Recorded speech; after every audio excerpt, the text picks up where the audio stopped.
Hey guys, let us talk about the next data structure, trees, for today's topic. Trees has similar things looks like this way. There are two different definitions that we can define a tree. The first one is using a non-recursive way. The other one is using the recursive definition. For a non-recursive definition, which is easier to be understood by humans, is a tree consists of a set of nodes and a set of directed edges that connects pair of nodes. So similar things like this one. You will notice that we will talk about this in the next slide. All of this is using a root node to specify the beginning location of the tree. This is what we call a rooted tree. And the nodes indicating the data, the edges indicating how do we connect them together. If we don't define this in a non-recursive way, we will define it in a recursive way. This is going to be defined like this. Either a tree is empty, so it can be empty, or it consists of a root and zero or more non-empty subtrees.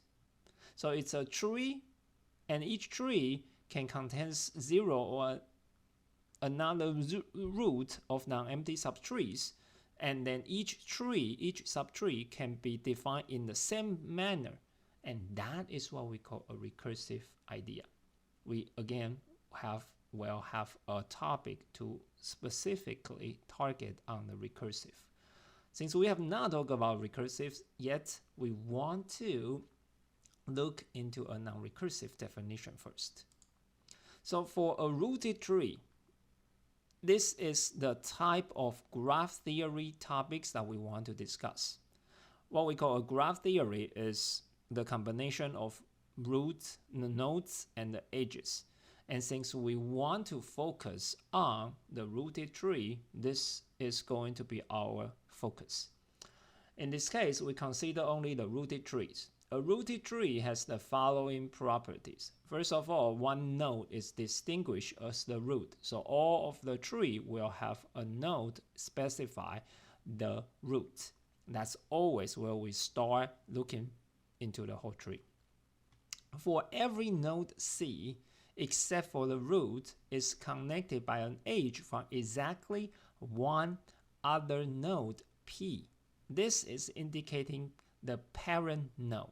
So if we look into this node, you see that it's connected by only one edge to its parent, only one. The node can have several edges to connect to other nodes. These are the nodes we consider as the children's nodes. And it will be the same thing. Take a look of this children node. It will have only one edge to find its parents. It can have no children, and it can also, by the definition, has as many children as needed. So that's the definition of specify what's the parent and what's the child. You can see for the root, that's the only exception, because the root is the beginning of the whole tree, and therefore the root does not have a parent. If all of these properties stand, then we will have only a unique path traverse from the root to each node, because we specify that for every child you have only one edge to go to your parent. Therefore, take a look of this exception. This node has two edges goes to the parent, and this is not included in our topic, because you can see from the root, you will have one passage to go to the node with a second alternative passage to go to the node. And this is not something we want to look into in this topic, in the tree topic. This may be interested in graph theories. However, like I specified, we will not discuss this kind of tree in this topic. To make sure you understand the whole properties, we need to define some terminologies. The first things that we need to define is what we call the path length. This is counted by the number of edges Again, it's not the nodes, it's the edges that we count on the path from a node to another. Therefore, if we want to look the path length from A to C, because there's one edge between the two nodes, so the path length from 1 to C is 1. If we want to look the path length from A to H, there would be 3 of those. And that's why we want to focus on the properties of a unique passage, so that we will only get one value for the path length.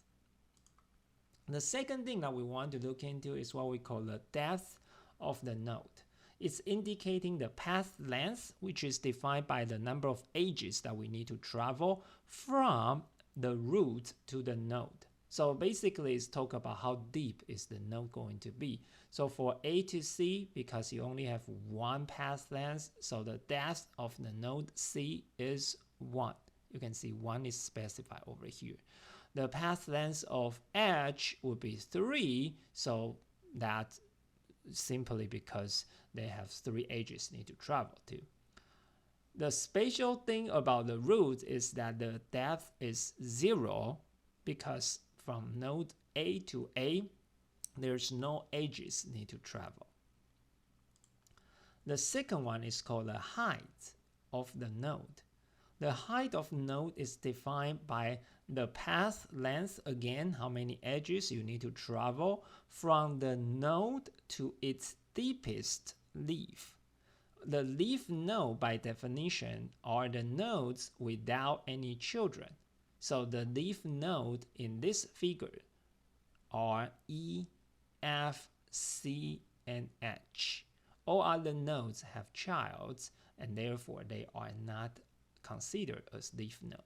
So to define the height of the node, indicating that how far away that you need to travel to the deepest leaf, which gives you the highest amount of path length. For all of the leaf node, because they don't have any children, and therefore their height are 0. So you can see C, E, F, and H has the height of 0.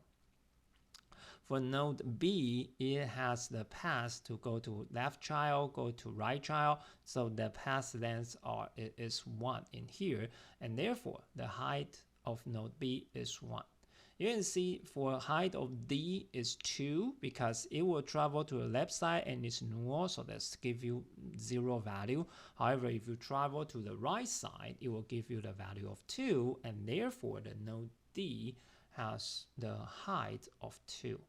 For node A, you can see this is the most complicated problem of all, and basically if you travel from A to C, give you 1, A to F give you 2, A to H give you 3, and we will pick the highest one. And therefore, we can define the height of each node through the definition here. Siblings. This is a very important concept. It will be useful when we try to see how do we really implement this in a linked list way. For the siblings, it's defined as the nodes with same parents, so that E and F are siblings since both of their parents are B. You will see that for node E, F, and G, G is not a sibling to F nor E, since G's parent is D, E and F's parents are B. They are cousins, but they are not siblings. Finally, the size. Size is something to define as the number of descendants the node has. The special thing about the size is that the smallest size amount of the node is 1, because it needs to include itself. This is like how big is the family, considering from the node. So you can see that A is like the grandparents. It has the whole family tree based on this one. So the node size of A is the value of how many nodes that you have in the figure. So in this case, size is for A is 8. For size of C, since it's a leaf node, the value is only 1, that includes yourself, and so that you can see the size is defined in this way. One thing you need to notice is that for both depth and height, the minimum value is 0 because both of them are counting how many edges that you need to travel. If the node goes to itself, there's no edge need to walk through, and therefore you will get a value of 0. Unlike size, since size need to calculate itself, the minimum value of the size is 1. So these are the general terms that we discuss in a tree. So you may be curious, why are we studying this? The fact is that you are using this all the time. The easiest way to understand this one is that let me open up a C folder. So if we open up my computers, if you look into C folders, you can consider C folder as the root. Every single folders over here is the children of the C. You can see there is one text file over here, and this is not a folder. So this is actually a leaf node connected to the C folder directly. So that is how we will be able to see. If we pick up any folders that we have, say Oracle, you can see there's one more folder and there's two more folders, and that's the files that we have. And we will be able to simulate the whole thing over here. And you can see that for all the definitions that we have, we can use the idea of like depth, how many clicks that you need to go into the node. And this gives you the idea of what we would be able to use all the time. So how do we implement this? The implementation of this one requires us to use linked list because the tree can be huge. It does not require, we always say it has to be a rooted tree. It did not specify how many children that you can have. You can easily go into a C folder and then create as many folders as you want. And therefore, there is no way that we will be able to implement this through the array implementation. We will have to use the linked list so that we can shrink or we can expand it as much as we want it. So the key thing over here is that we will implement this through this linked list structure. So what is this linked list structure? This linked list structure is very similar to what we had before. What we had before is a data part and a next part. So it consists of two elements. For tree, we want to do three elements. First one is the data part, so it really holds the data. And then it needs two pointers. For those two pointers, the first pointer is that we want to point at our first child, which means the leftmost child. So for node A, the first child is B. The second child is C, the third child is D. And you can see, based on our implementation, we don't connect C and D directly to A. We actually connect C and D through B, since B is their sibling. That's why I say sibling is going to be an important concept here. So when we were doing that, you can see the node A is the root. The first child is node B. Since node B has two siblings, it will connect to the next sibling and the next sibling. If any siblings has more child, they will connect through the systems over here. And therefore, you can see that this whole tree structure is going to be represented by our linked list implementation in this way. This gives you the highest flexibility. You can have as many nodes as you want, as many siblings as you want, as many childs that you want, and whatever structure of the tree will be able to be represented through this functionality. You can see that to declare the node with one data and two pointers, there is no difficult at all. The node class, we create a node class and we define the data part. We create a first pointer as the children pointer and the second pointer as the sibling pointer. And that will give us the whole structure that we need to implement the tree through the linked list implementation. So it's actually very flexible and very useful. The only problem that you may have in your mind is that this tree structure is not exactly the same with this one. Because in the tree structure, when we go from A to C, we only need to go through one edge.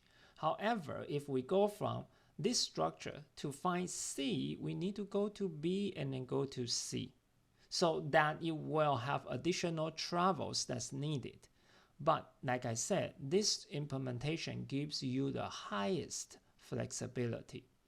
Sometimes, if we don't need that much of flexibility, we can make this tree structure even more useful.